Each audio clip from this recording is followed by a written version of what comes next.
yung aking maliit na refrigerator, personal ref. Ayan. Uy, napakakapal na talaga yung yelo nitong maliit kong ref. Kailangan na itong defrost. Munting kapal-kapal na. Mga tubig lang, karamihan tubig. I-defrost na natin ito. So itong freezer niya, hindi na malagyan ang kapal-kapal. Tanggalin muna natin yung mga laman. Yelo. Kailangan na itong ma-defrost. I-defrost natin. Konti lang naman ang laman. Karamihan tubig. Napakaliit pa yung freezer niya, oh. Personal ref lang kasi ito.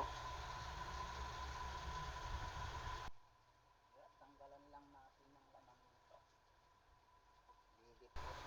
Ayan, tanggalan muna natin ng laman para ma-defrost na. Napakakapal yung yelo. Wala nang mailagay na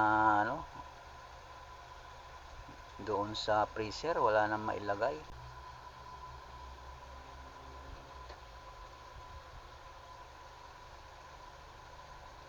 I-off pala natin yan para mag-melt na yung saka tanggalin yung saksakan.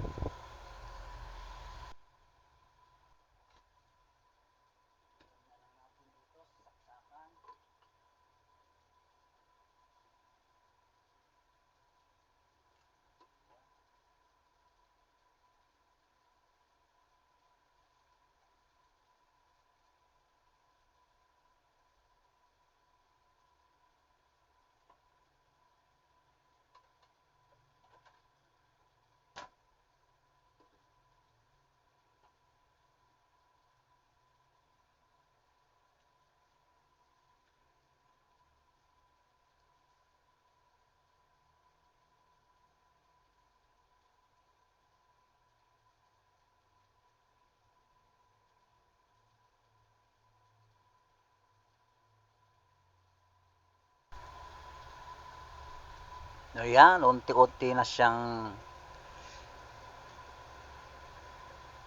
natutunaw. Natutunaw na yung yelo. Matagal-tagal din yan. Ilang oras din siguro. Hayaan lang natin dyan.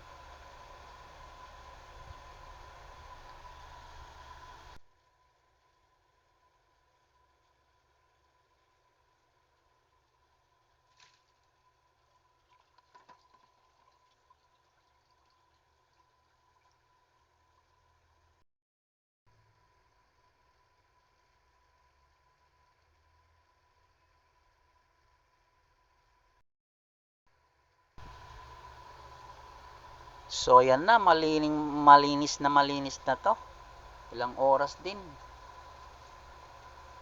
Ang tagal mag-defrost. Ayan na, nakalagay na yung mga kung ano-ano dyan, mga tubig.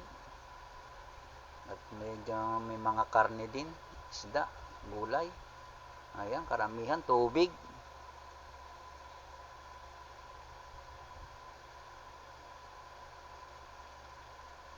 Ayan, isaksak na natin.